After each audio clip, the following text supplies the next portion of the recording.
हाय बच्चों, good evening. चलिए आज हम 12.3 का 12.3 का क्लास 10 12.3 का मैथ को सॉल्व करेंगे। प्रश्न नंबर 1 देखेंगे। आकृति 12.19 में छायांकित भाग का क्षेत्रफल ज्ञात कीजिए। यदि पी क्यू बराबर 24 सेंटीमीटर है, पी आर बराबर 7 सेंटीमीटर है तथा ओ वृत्त का केंद्र है। क्या है? ओ वृत्त का केंद्र है। चलिए हम फिगर में देखते हैं। अच्छा, क्या है कि यह एक वृत्त है। क्या है? वृत्त है। और इस छायांकित भाग का क्या है? क्षेत्रफल ज्ञात हमको करना है। ठीक है, हम थोड़ा दिमाग लगाएंगे, सोचेंगे पहले।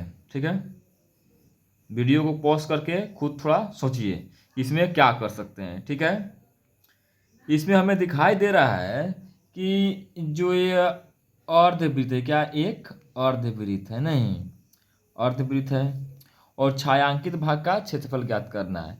तो हम अर्धवृत्त से हम इस त्रिभुज को हम घटा लेंगे। क्या करेंगे? मतलब कि माइनस कर दें अर्धवृत्त का क्षेत्रफल माइनस इस त्रिभुज का क्षेत्रफल। तो हमारा क्या है? यह छायांकित भाग का क्षेत्रफल आ जाएगा। ठीक है, चलिए इसका हम पी क्यू बराबर कितना दिया है?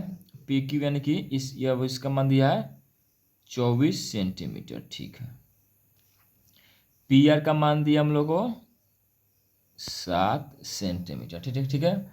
चलिए, तो हम पहले इसका डिफिनेशन लिखने से पहले इसको पहले लिखेंगे कि छायांकित भाग का क्षेत्रफल, क्योंकि हम बता रहे हैं आप लोगों को समझ में आ जाए क्यों हम कह रहे हैं। ठीक है, चलिए हम इसको इतना थोड़ा जगह छोड़ रहे हैं इसके बारे में लिखने के लिए, लेकिन इससे पहले हम यहाँ पे लिख रहे हैं। तो क्या है, दिखाई दे रहा है यहाँ पे? चलिए यार, चलिए कर तरफ से लिखेंगे। तो छायांकित भाग का क्षेत्रफल हम क्यों लिख रहे हैं ये जानकारी आप लोगों को होगा, क्योंकि हमें कौन सा सूत्र, कौन सा फॉर्मूला, क्या चीज़ की हमें कमी है, पहले जानकारी करेंगे इससे, उसके बाद में यहाँ पे लिखेंगे।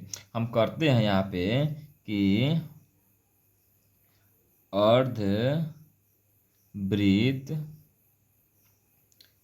का क्षेत्रफल माइनस त्रिभुज का क्षेत्रफल। त्रिभुज ना लिख करके हम डायरेक्ट क्या है उसका चिन्ह दे दिया है। ठीक है, चलिए अब देखेंगे कि अर्धवृत्त का फॉर्मूला होता क्या है। तो अर्धवृत्त का फॉर्मूला क्या होता है? वह 1/2 पाई आर स्क्वायर। ठीक है, हम लिखेंगे 1/2 इंटू पाई आर स्क्वायर। अच्छा, माइनस में है त्रिभुज का फॉर्मूला क्या होता है? 1/2 गुने आधार गुने ऊंचाई। ठीक है, चलिए हमें आधार हमें मालूम है, ऊंचाई भी हमें मालूम है। अच्छा, इसमें देखिए तो त्रिज्या आर, इसमें हमें आर जानकारी है? आर जानकारी नहीं है। देखिए तो हमें तो यहाँ पे आधार जानकारी है। ठीक है, हम रेड पेन से करते हैं। हमारे पे क्या यहाँ पे आधार जानकारी है, यहाँ पे ऊंचाई या शीर्षलंब जानकारी हमको है। लेकिन अब तो हमें अर्धवृत्त के क्षेत्रफल में आर की आवश्यकता पड़ेगी। तो आर तो ये वाला होगा, यानी पूरा व्यास होगा। इसका आधा क्या कहलाएगा? हमारा त्रिज्या कहलाएगा, आर कहलाएगा।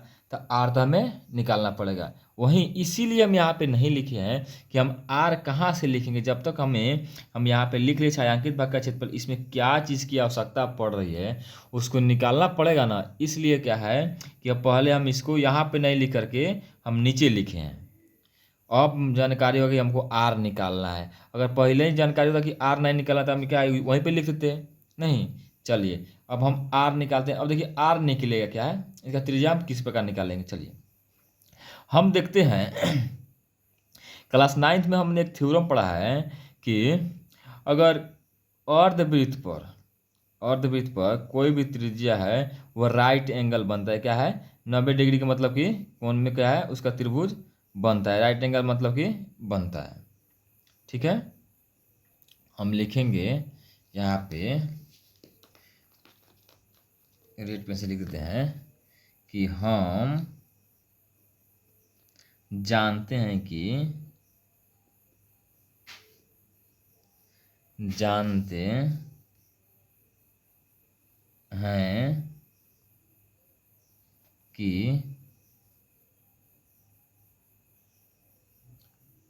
अर्धवृत्त पर बना कोण 90 डिग्री का होता है। यानी कि अर्धवृत्त पे जो कोण जो बनता है वह 90 डिग्री का कोण बनता है। अब देखिए जब 90 डिग्री का कोण बन गया तो हम इसको पाइथागोरस थ्योरम से, पाइथागोरस प्रमेय से हम इसका मान ज्ञात कर सकते हैं।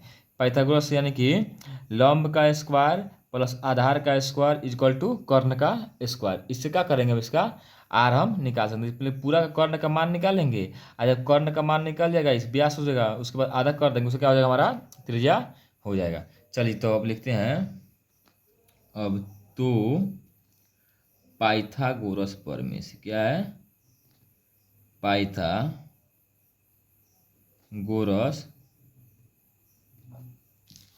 प्रमेय से, पाइथागोरस प्रमेय से हम देखेंगे कि क्यू आर का स्क्वायर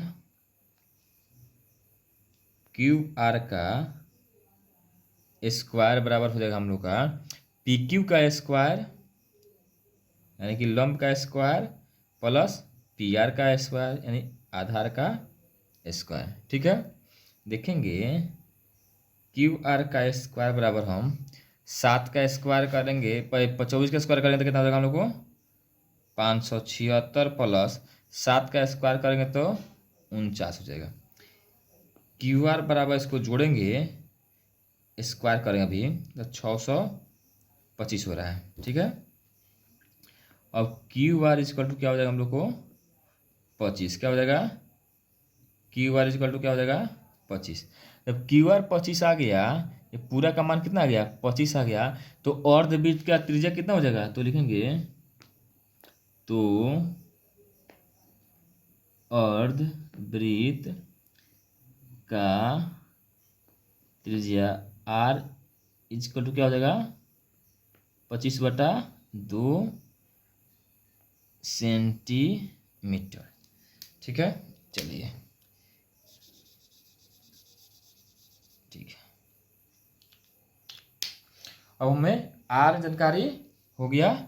चलिए जब आर जानकारी हमें हो गया, अब बना देंगे, इसको हल कर देते हैं। चलिए लिखते हैं 1/2 गुने पाई का मान 22/7 गुने आर कितना है हमको 25/2 गुने 25/2 माइनस 1/2 गुने आधार कितना है हम लोग को 7 है गुना ऊंचाई कितना है 24 है। सेंटीमीटर हम बाद में लिख देंगे। ठीक है, चलिए हम कटाएंगे, इसको कटने वाला है कि नहीं।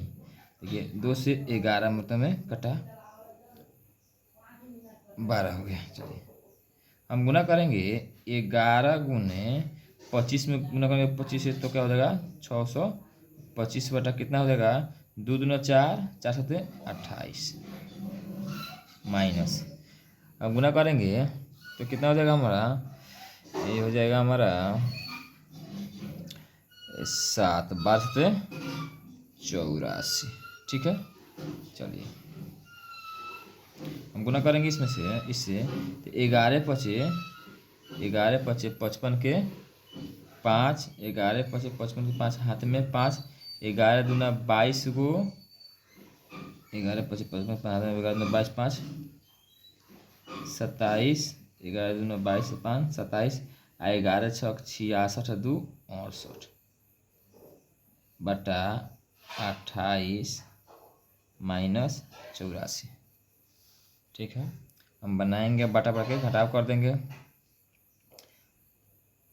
68 75 पूरा में हम एलसीएम इसका कितना आ जाएगा 28 माइनस करेंगे 28 में हम गुना करेंगे 84 थे से, तो 28 चौका हो जाएगा हम लोगों का 28 20 28 8 3 24 28 थी हम गुना करेंगे, यहाँ पे हम गुना कर लेते हैं 84 में 28 8 सौ का 32 के 2 हाथ में 3 8 चौका 32 2 हाथ में 3 8 है 64 3 67 4 दूना 8 8 दूना 16 यानी कि 2 5 6 6 12 1 13 2। ठीक है, 23 52।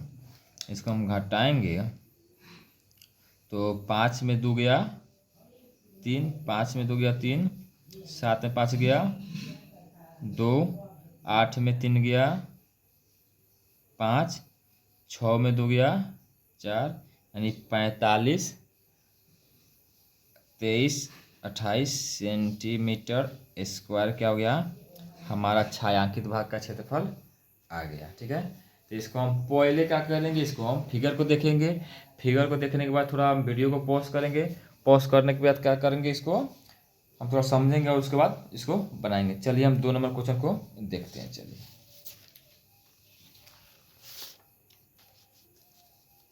चलिए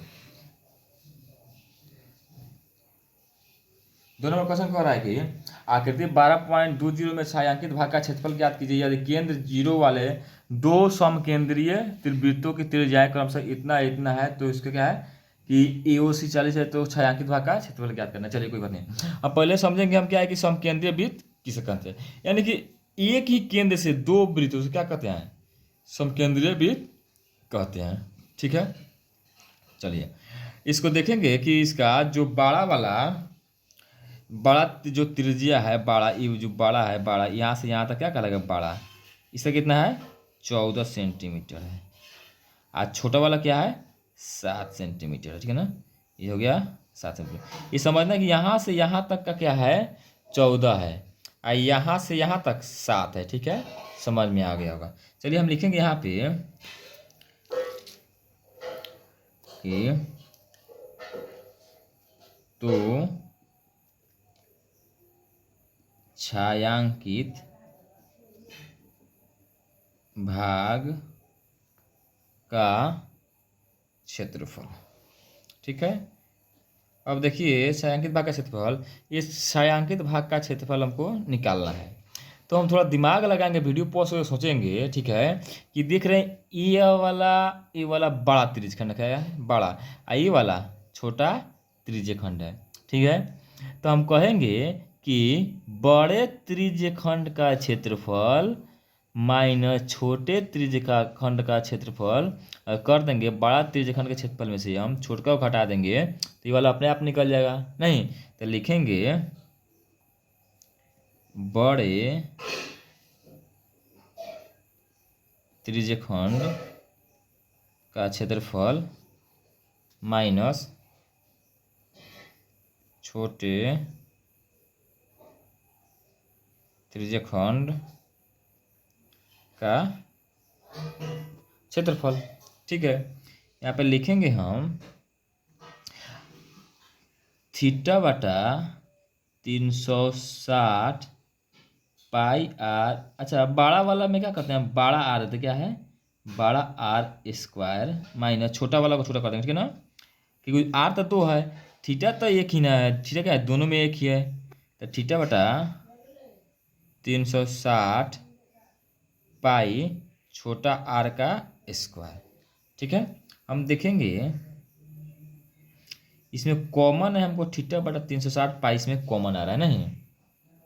अच्छा, तो थीटा बटा 360 पाई को क्या किया हम कॉमन ले लिए। इसमें हमको बड़ा आर का स्क्वायर माइनस छोटा आर का स्क्वायर क्या इसमें छोड़ा गया। ठीक है, हम इसको हल करेंगे तो थीटा तो हम लोग का दोनों में सेम ही है, क्या है 40 डिग्री है। तो 40 बटा 360 गुने 22 बटा 7, बड़ा कितना है हम लोग को, बड़ा 14 सेंटीमीटर है, यानी कि 14 का स्क्वायर माइनस 7 का स्क्वायर गुना करेंगे 4 नामा 36, यानी कि हम लोग का हो गया 22 बटा 63, 14 का स्क्वायर करेंगे तो 196 माइनस 49। ठीक है, हम देखेंगे कि 22 बटा 63 गुने 16 में से 9 गया 7, 16 में 9 गया क्या हुआ 7 हुआ। उसके बाद क्या हुआ, ये हमारा बच गया 8, 8 में 4 गया, देखिए तो पढ़िए थोड़ा, 16 में 9 गया 7, 8 में 4 गया 4 1। अब क्या करें, कटाएंगे 7 7 नवा 63, 7 दूना 14, 7 एकम 7, इसको हम कटाएंगे तो आंसर आ जाएगा हमारा 7 नवा 63 हो गया, 3 तिहाई 9, 3 सत्ते 21। ठीक है, सही है ना, चलिए सही है। अब गुना करेंगे तो हमारा आ जाएगा 22 में 7 से गुना करेंगे तो हमारा आएगा 100, 7 दूना 14, कितना आएगा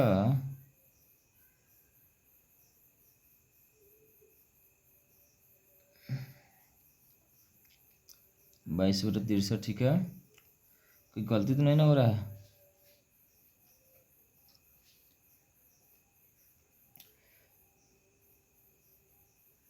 बाईस बटा, ठीक है 114 के स्क्वायर किए 96, ठीक है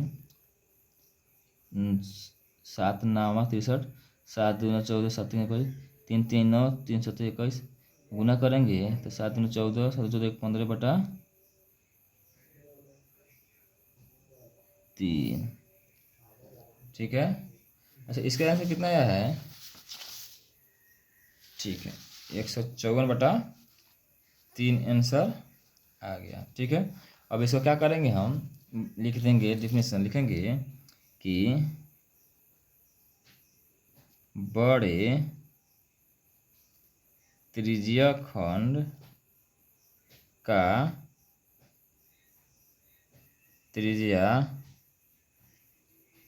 बड़ा आर इज इक्वल टू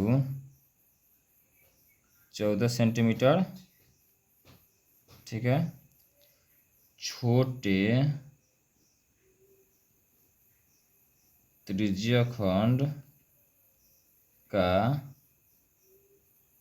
त्रिज्या छोटा r is equal to 7 centimetre. ठीक है, और लिखेंगे कि कोण तो थीटा यानी दोनों में सेम है नहीं, तो क्या है 40 डिग्री। तो छायांकित भाग का क्षेत्रफल क्या होगा। तो चलिए आज हम क्वेश्चन 1 और 2 बनाए, इसको आप वीडियो क्या करें पॉज कर करके बना करके देखिएगा, उसके बाद आप खुद ब खुद समझ में आ जाएगा। यहाँ पे हम लिखेंगे सेंटीमीटर स्क्वायर। ठीक है, सेंटीमीटर स्क्वायर यानी छायांकित भाग का क्षेत्रफल क्या आ जाएगा 154 बटा 3 सेंटीमीटर स्क्वायर। चलिए, कोई दिक्कत होगा तो आप कमेंट करके बताइएगा।